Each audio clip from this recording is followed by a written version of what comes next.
തീർച്ചയായും നടക്കുന്ന കാര്യങ്ങൾ ടീച്ചേഴ്സിന് അറിയാമോ, അപ്പോൾ പാരൻസിന് അറിയില്ല. അപ്പോൾ അത് ഒരു കമ്മ്യൂണിക്കേഷൻ അവരായിട്ട് വേണം. സ്നേഹത്തോടു കൂടി പെരുമാറിയെങ്കിൽ മാത്രമേ ഇപ്പോഴത്തെ കുട്ടികളെ വളച്ചെടുക്കാൻ പറ്റത്തുള്ളൂ. അല്ലാതെ പഴയ ചൂരൽ സമ്പ്രദായം ഒന്നും ഇപ്പോഴത്തെ കുട്ടികളെ പറ്റില്ല. കുട്ടികളുടെ കാലഘട്ടത്തിലല്ല നമ്മൾ ജീവിച്ചു വരുന്ന ഒരു കാലഘട്ടമുണ്ട്. അതിൽ നിന്ന് നമ്മൾ ഒറ്റയടിക്ക് മാറാൻ നമുക്ക് സാധിക്കുന്ന കാര്യമല്ല. അറിഞ്ഞൂടാത്ത വിഷയം പറഞ്ഞു കഴിഞ്ഞാൽ ടീച്ചേഴ്സ് നല്ല രീതിയിൽ ക്ലാസ് കൊടുക്കുന്നുണ്ട്. ദേഹത്തിലും തട്ടേ മുട്ടയൊക്കെ ചെയ്യുമ്പോൾ ചിലപ്പോൾ അവർ വേറെ രീതിയിൽ ചിന്തിക്കുന്ന പിള്ളേരുണ്ട്. നല്ലതായിട്ട് ചിന്തിക്കുന്ന ആൾക്കാരാണ്. ഓരോ പിള്ളേരും അവരുടെ ഡ്രസ്സിങ്ങിലായാലും അവരുടെ പഠിത്ത കാര്യങ്ങളിലായാലും എല്ലാം വീട്ടുകാരും ഒരുപാട് 75% വീട്ടുകാർ വേണം ശ്രദ്ധിക്കാനുള്ളത്. മാതാപിതാ ഗുരു ദൈവം, അതായത് അച്ഛനമ്മമാർ രക്ഷകർത്താക്കൾ കഴിഞ്ഞാൽ അടുത്ത സ്ഥാനം ഒരു കുട്ടിയുടെ ആണെങ്കിലും കുട്ടി അതായത് വളർച്ചയുടെ കാലഘട്ടത്തിൽ അമ്മയും അച്ഛനും കഴിഞ്ഞാൽ അടുത്ത സ്ഥാനം എന്ന് പറയുന്ന ഗുരുക്കന്മാർക്കാണ്. അപ്പോൾ ഗുരുക്കന്മാർക്ക് നമ്മൾ പണ്ട് മുതലേ ഒരു കാഴ്ചപ്പാടുണ്ട്. ഗുരുകുല വിദ്യാഭ്യാസമൊക്കെ ഒരുപാട് ആ ഒരു രീതികളൊക്കെ മാറി. പിന്നെ ഇടയ്ക്ക് അധ്യാപകരും കുട്ടികളുമൊക്കെ നല്ല സൗഹൃദത്തിലായിരുന്നു. ഇപ്പോഴും അങ്ങനെ തന്നെ എന്നാണ് പല രക്ഷകർത്താക്കളും പറയുന്നത്.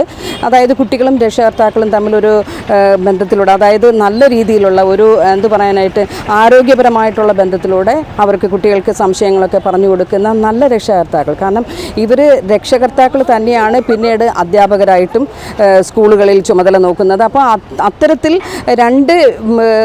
രണ്ട് റോളിലാണ് ചില അധ്യാപകർ, അതായത് വീട്ടിലെ അമ്മയായിട്ടും സ്കൂളിലെ അധ്യാപികയായിട്ടൊക്കെ ഉണ്ട്. അപ്പോൾ കുട്ടികളോടൊക്കെയുള്ള പെരുമാറ്റം അത് എല്ലാവരെയും നമ്മൾ പറയുന്നില്ല മോശമായിട്ട്. ചില അധ്യാപകർ, ഈ അധ്യാപകർ ആലോചിക്കേണ്ടത് അവർക്കും കുഞ്ഞുങ്ങളുണ്ട്, അവരുടെ കുട്ടികളും മറ്റൊരു സ്കൂളുകളിൽ പോയി പഠിക്കുന്നതാണ്. അപ്പോൾ ആ കുട്ടികളോട് ഇത്തരത്തിലൊരു പെരുമാറ്റം കാണിക്കുകയാണെന്നുണ്ടെങ്കിൽ നിങ്ങൾ എന്ത് ചെയ്യും എന്നുള്ളതാണ്. അപ്പോൾ എല്ലാ കുട്ടികളും നമ്മുടെ കുട്ടികളാണ്.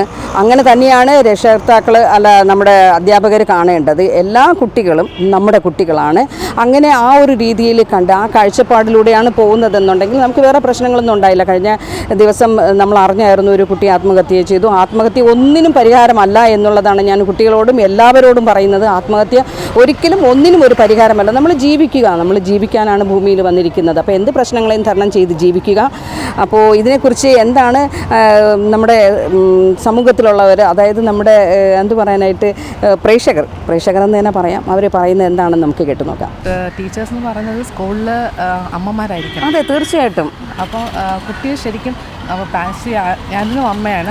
എനിക്ക് കുട്ടികളെ ഒരു പരിധിവരെ മനസ്സിലാക്കാൻ പറ്റുന്നുണ്ട്. അതുപോലെ തന്നെ ടീച്ചേഴ്സും കുട്ടികളെ മനസ്സിലാക്കാൻ. അതെ, അമ്മ കഴിഞ്ഞ അടുത്ത സ്ഥാനം അധ്യാപകർക്കാണ്. പിന്നെ ഇപ്പോൾ ചില കുട്ടികൾ സ്കൂളിൽ വീട്ടിൽ നമുക്ക് ഓക്കെ ആയിരിക്കും, പക്ഷെ സ്കൂളിൽ പോകുമ്പോഴേക്കും കുട്ടികളുടെ ചില സ്വഭാവങ്ങൾ മനസ്സിലാക്കാൻ പറ്റും. അപ്പോൾ അത് ടീച്ചേഴ്സിനെ കൊണ്ടേ പറ്റുള്ളൂ. അതെ, പക്ഷെ അത് നല്ല രീതിയിൽ കുട്ടികളെ പറഞ്ഞ് കൊണ്ടുപോകണം. അതൊരു അധ്യാപകർക്ക് വേണ്ട. മെജോറിറ്റി ഇപ്പോൾ ടീച്ചേഴ്സ് എനിക്ക് പറയാമെന്ന് അറിയില്ല, മെജോറിറ്റി സ്കൂളുകളിലെല്ലാം പ്രശ്നങ്ങൾ നടക്കുകയാണ്. പക്ഷെ ഒരുപാടുണ്ട്. പലരും എന്തെങ്കിലും ഒരു ഇഷ്യൂ വരുമ്പോൾ മാത്രമാണ് നോക്കുന്നത്. അതുവരെ എല്ലാവരും ഒന്ന് അല്ല, പറഞ്ഞു കഴിഞ്ഞാൽ കുട്ടികൾക്കാണ് വിഷയം ഉണ്ടാകുന്നതെന്ന് കരുതിയിട്ടാണ് പല രക്ഷകർത്താക്കളും ഒന്നും പറയാതെ പോകുന്നത്. അങ്ങനെ പോയി നോക്കിയാൽ നമ്മുടെ കുട്ടിയുടെ ഭാവി അല്ലാതാവുന്നത്. അതെ, പിള്ളേർ തെറ്റ് കാണിച്ചാൽ അത് പറയേണ്ട രീതിയുണ്ട്. ആ രീതി പറഞ്ഞ് മനസ്സിലാക്കിപ്പിച്ച് കൊടുക്കണം. അത് സെയിം ടൈം പാരൻസിനെയും കൂടെ ഇൻഫോം ചെയ്യണം. തീർച്ചയായും നടക്കുന്ന കാര്യങ്ങൾ ടീച്ചേഴ്സിന് അറിയാമോ, അപ്പോൾ പാരൻസിന് അറിയില്ല. അപ്പോൾ അത് ഒരു കമ്മ്യൂണിക്കേഷൻ അവരായിട്ട് വേണം. കാരണം കുട്ടികൾ കൂടുതലും അധ്യാപകരടുത്തും കൂട്ടുകാരടുത്തും ഒക്കെയാണ് മനസ്സ് തുറക്കുന്നത്. അപ്പോൾ അധ്യാപകർ കുറച്ചും കൂടെ സ്കൂളിൽ അങ്ങനത്തെ ഒരു ഇത് കിട്ടുന്നില്ല പിള്ളേർക്ക്. അതെ, അവിടെയും സ്ട്രെസ്സാണ്, വീട്ടിലെ സാഹചര്യങ്ങളും വീട്ടിലും സ്ട്രെസ്സാണ് കുട്ടികൾക്ക്. അപ്പോൾ എല്ലാം കുട്ടികളുടെ തലയിൽ വയ്ക്കുമ്പോഴത്തേക്കും അവർക്ക് ആ ഒരു ഇതുണ്ടാകും. പക്ഷെ എന്തായാലും ആത്മഹത്യ ഒന്നിനും പരിഹാരമല്ല എന്നുള്ളതാണ്. ഒന്നാമത് ഈ പ്രായത്തിലെ പിള്ളേരൊക്കെ, എനിക്കും +2 പഠിക്കുന്ന മോളുണ്ട്, 5th പഠിക്കുന്ന കുട്ടിയുണ്ട്. അപ്പം എത്രയായാലും നമ്മൾ കുട്ടികളെ നല്ല രീതിയിൽ കൊണ്ടെത്തിക്കാനേ നമ്മൾ ശ്രമിക്കുകയുള്ളൂ. അതെ, അപ്പോൾ അതിൻ്റെ സപ്പോർട്ട് ടീച്ചേഴ്സിൻ്റെ ഭാഗത്തു നിന്ന് വേണം. അങ്ങോട്ടും വേണം ഇങ്ങോട്ടും വേണം. പുതിയ വിദ്യാഭ്യാസ വ്യവസ്ഥിതിയെ മാറിപ്പോയി. അതിനകത്ത് പറ്റിയ അപാകതകളാണ് ഇതെല്ലാം.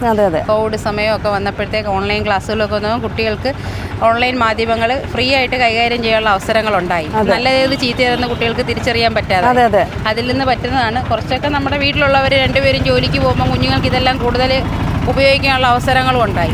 അതിൻ്റെ പോരായ്മകളാണ് നമ്മളിപ്പോൾ കാണുന്നത്. രക്ഷകർത്താക്കളും അധ്യാപകരും ഒരുപോലെ സ്നേഹത്തോടു കൂടി പെരുമാറിയെങ്കിൽ മാത്രമേ ഇപ്പോഴത്തെ കുട്ടികളെ വളച്ചെടുക്കാൻ പറ്റത്തുള്ളൂ. അല്ലാതെ പഴയ ചൂരൽ സമ്പ്രദായം ഒന്നും ഇപ്പോഴത്തെ കുട്ടികളെ പറ്റത്തില്ല. അത്രയുള്ള രക്ഷകർത്താവല്ലേ, എങ്ങനെയായിരിക്കണം അധ്യാപകർ എന്നുള്ളതിന് എന്തെങ്കിലും? അധ്യാപകരെന്ന് പറഞ്ഞാൽ അവരും മാതാപിതാക്കളാണ്. അതെ അല്ലേ? അവർക്കും സ്ട്രെസ് ഉണ്ട്, പ്രശ്നങ്ങളുണ്ട്, എല്ലാം ഉണ്ട്. അപ്പോൾ ചിലപ്പോൾ വീട്ടിലെന്തെങ്കിലും പ്രശ്നമായിട്ട് വരുന്ന സമയത്തായിരിക്കും സ്കൂളിലേക്ക് വരേണ്ടത്. അപ്പോൾ കുട്ടികളുടെ ബഹളമൊക്കെ ആകുമ്പോഴത്തേക്ക് ചിലപ്പോൾ അവർക്ക് നന്നായിട്ട് ഇപ്പോൾ കുട്ടികളോട് പെരുമാറാൻ പറ്റിയെന്ന് വരില്ല. അതെ. അപ്പോൾ അതുകൊണ്ട് നമുക്ക് അവർ കുറ്റം പറയാൻ പറ്റില്ല. പക്ഷേ കുട്ടികൾക്ക് സ്ട്രെസ് കൊടുക്കുന്നതിന് ഒരു പരിധിയുണ്ട്. സ്ട്രെസ് ഓക്കെ, അതിപ്പോൾ അവർ മാത്രമേ ഉള്ളൂ ഉത്തരവാദിത്തം. ഒന്നെങ്കിൽ അത് സ്കൂളിലെ മാനേജ്മെൻറ്റും കൂടെ ഉത്തരവാദിത്തമായിരിക്കും. ഇല്ലേ, മിക്ക പ്രൈവറ്റ് സ്കൂളുകളിൽ മാത്രമാണ് അത്രയും പ്രഷർ കൊടുക്കുന്നത്. സർക്കാർ സ്കൂളുകളിൽ അത്ര പ്രഷർ ഇല്ല. ഇപ്പോൾ നമുക്ക് എൻ്റെ സ്വഭാവമായിരിക്കില്ല മാഡത്തിൻ്റെ സ്വഭാവം. അതെ അതെ തീർച്ചയായും. അല്ലേ, ഇപ്പം ഞാൻ കുട്ടികളോട് പെരുമാറുന്ന പോലെ ചിലപ്പോൾ മാഡത്തിന് പെരുമാറാൻ പറ്റില്ല. ഇല്ല, അത് തന്നെ ടീച്ചേഴ്സിൻ്റെ കാര്യം, അവരും മനുഷ്യരാണ്. അതെ. പക്ഷേ കുട്ടികൾക്ക് കൂടുതൽ സ്ട്രെസ് കൊടുക്കുക ഇന്നത്തെ കുട്ടികളുടെ നമ്മളെ പഴയ രീതിയല്ല ഇന്നത്തെ കുട്ടികളുടേത്. ഇല്ലേ, നമ്മളൊക്കെ പഠിച്ച കാലഘട്ടത്തിലുള്ളതാണോ കുട്ടികൾ ചിന്തകളും രീതികളും? അപ്പോൾ അതിനനുസരിച്ച് മാറണമെന്ന് പറഞ്ഞാൽ നമ്മൾ ആ കുട്ടികളുടെ കാലഘട്ടത്തിലല്ല നമ്മൾ. അതെ, നമ്മൾ ജീവിച്ചിരുന്ന ഒരു കാലഘട്ടമുണ്ട്. അതെ, അതിൽ നിന്ന് നമ്മൾ ഒറ്റയടിക്ക് മാറാൻ നമുക്ക് സാധിക്കുന്ന കാര്യമല്ല. ആണോ? അല്ല നമ്മൾ മനസ്സിലാക്കണം, നമ്മുടെ കുട്ടികളല്ലേ. അപ്പം നമ്മൾ മനസ്സിലാക്കിയല്ലേ മുന്നോട്ട് കൊണ്ടുപോകാൻ പറ്റുള്ളൂ എന്നുള്ളതാണ്. ഇപ്പം അധ്യാപകരെ മുഴുവനും അടച്ചു മോശം പറയുന്നതല്ല, ചില അധ്യാപകർ ചിലർക്ക് മാത്രമേ. അതെ. ടീച്ചേഴ്സൊക്കെ എങ്ങനെയാ? നല്ലതായിട്ടാണ് പെരുമാറുന്നത്. അടിക്കാറുണ്ടോ? ഇല്ല. വഴക്ക് പറയാറുണ്ട്. അത് പഠിക്കാത്തതിന് അല്ലേ? അതൊന്ന് പഠിച്ചുകൊണ്ട് ചെല്ലാൻ പറയുന്നത്. പഠിച്ചു കഴിഞ്ഞാൽ നല്ല ടീച്ചേഴ്സൊക്കെ ഇല്ലേ? ഏറ്റവും ഇഷ്ടപ്പെട്ട ടീച്ചറിൻ്റെ പേരെന്താ? സൗമ്യ ടീച്ചർ. എന്ത് സബ്ജക്റ്റാണ് പഠിപ്പിക്കുന്നത്? മാത്സ്. അപ്പോൾ സൗമ്യ ടീച്ചറിനോട് ഞാൻ പറയാം കേട്ടോ. അധ്യാപകർ കുട്ടികളോടുള്ള പെരുമാറ്റം പണ്ടത്തതും ഇപ്പോഴത്തതും ഇപ്പം നല്ല സ്നേഹത്തിലാണ് പെരുമാറുന്നത്. ആണല്ലേ? ടീച്ചേഴ്സ് കുട്ടികളെ ഇവിടെ മണക്കാട് സ്കൂളിൽ പിന്നെ കോട്ടണിൽ എല്ലാം നല്ല നല്ല ടീച്ചേഴ്സാണ്. നല്ല സ്നേഹത്തോടെ കൂട്ടുകാരികളെ കണക്കാണ് പെരുമാറുന്നത്. മക്കള് വീട്ടിൽ വന്ന് പറയാറുണ്ടോ സ്കൂളിലെ അധ്യാപകരെ? നല്ല സ്നേഹത്തോടെയാണ് പെരുമാറുന്നത്. അറിഞ്ഞൂടാത്ത വിഷയം പറഞ്ഞു കഴിഞ്ഞാൽ ടീച്ചേഴ്സ് നല്ല രീതിയിൽ ക്ലാസ് കൊടുക്കുന്നുണ്ട്. അപ്പോൾ വേറെ ഇല്ല, എൻ്റെ മക്കളെല്ലാം മണക്കാടാണ് പഠിച്ചിരുന്നത്. അവിടെ നിന്ന് ഓൾ സയൻസിൽ പഠിച്ചിട്ടുണ്ട്. വേറെ വിഷയങ്ങളൊന്നും ഞങ്ങൾക്ക് ഉണ്ടായിട്ടില്ല. അധ്യാപകരെ കൊണ്ട് ഒരു പ്രശ്നം ഉണ്ടായിട്ടില്ല. ഇപ്പോൾ എൻ്റെ ചെറുമകൾ മണക്കാട് സ്കൂളിൽ പഠിക്കുന്നുണ്ട്. നല്ല രീതിയിലാണ്. അല്ല, ചില അധ്യാപകർ ഇങ്ങനെ കാണിക്കുന്നു, അതിനെക്കുറിച്ച് അത് ചില അധ്യാപകർ കാണിക്കുന്നത് പ്രശ്നം ഉണ്ടാക്കാറുണ്ടല്ലോ.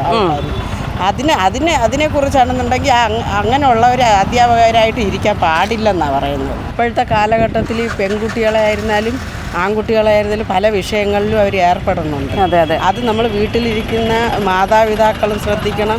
അവരുടെ ഡ്രസ്സിങ്ങിലായാലും അവരുടെ പഠിത്ത കാര്യങ്ങളിലായാലും എല്ലാം വീട്ടുകാരും ഒരുപാട് 75% വീട്ടുകാർ വേണം ശ്രദ്ധിക്കാനുള്ളത്.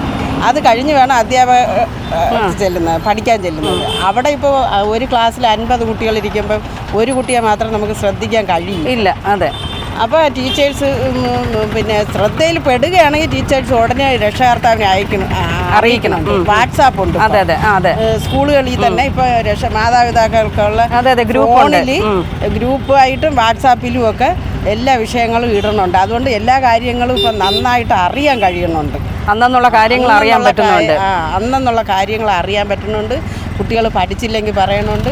ക്ലാസ്സിൽ കയറിയില്ലെന്നുണ്ടെങ്കിൽ ഇപ്പം നമ്മളിപ്പോൾ ഇന്ന് കുട്ടിക്ക് പനിയോ എന്തെങ്കിലും വയ്യായിക വന്ന് വിട്ടില്ല, ഉടനെ തന്നെ ടീച്ചർ വാട്സാപ്പിൽ അതൊരു നല്ല കാര്യം തന്നെയാണ്.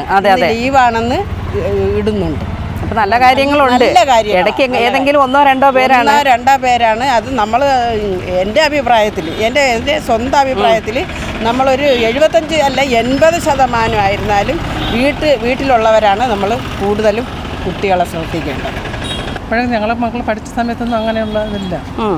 അല്ല, ഇപ്പോഴത്തെ കേൾക്കുന്നുണ്ടോ ഇങ്ങനെ എന്തെങ്കിലുമൊക്കെ പറഞ്ഞിട്ട്? വിശ്വസിക്കാൻ പറ്റുന്നില്ല അങ്ങനെ അല്ലേ? അധ്യാപകരാകുമ്പോഴത്തേക്ക് എങ്ങനെ ആയിരിക്കണം എന്നുള്ളത് നമുക്കൊരു കാഴ്ചപ്പാടുണ്ട് അല്ലേ? എങ്ങനെയാണ് മാഡത്തിൻ്റെ അഭിപ്രായം? അങ്ങനെയാണെങ്കിൽ അങ്ങനെ പാടില്ല എന്നുള്ളതാണ്. അതെ, കുട്ടികൾക്ക് ഒരുപാട് സ്ട്രെസ് അടിച്ചേൽപ്പിച്ച് അല്ലേ? ചിലപ്പോഴും വേറെ രീതിയിൽ കൊച്ചുങ്ങൾ ചിന്തിച്ചു പോകും. ദേഹത്തിൽ വന്ന് മുട്ടയൊക്കെ ചെയ്യുമ്പോൾ ചിലപ്പോൾ അവർ വേറെ രീതിയിൽ ചിന്തിക്കുക ചില പിള്ളേരുണ്ട്. അതെ അതെ, നല്ലതായിട്ട് ചിന്തിക്കുന്ന ആൾക്കാരാണ്. ഓരോ പിള്ളേരും ഓരോ രീതിക്കാണ് ചിന്തകൾ. ഇന്നത്തെ കാലം മാറിയുള്ളതാണ്.